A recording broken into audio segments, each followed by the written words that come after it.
Now let's start designing for Story 2. You can disable the tool tips on the right panel, and then add Story 2. Repeat the upload process if you have a different plan image for Story 2. Just like I had shown in the video part 1 of this tutorial. Set scale by dragging the two ends of the blue line and typing in a desired value. Use the Move tool to adjust the image in such a way that it is roughly aligned with the rooms on Story 1, and when I draw Story 2, the rooms snap correctly with Story 1. Go to the Draw tool once again to begin the drawing process for Story 2, by tracing the image.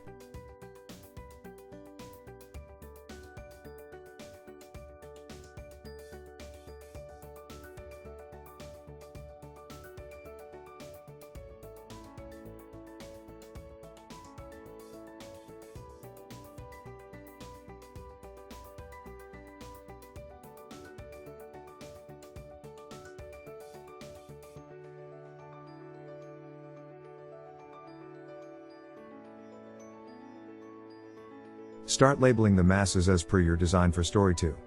I had explained this process in detail while we were designing for Story 1. Labeling masses helps in creating specific properties for each mass, like height.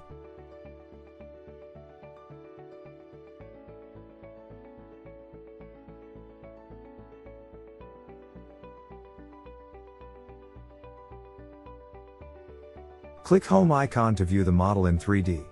Panning to view from all sides. I feel the model looks great.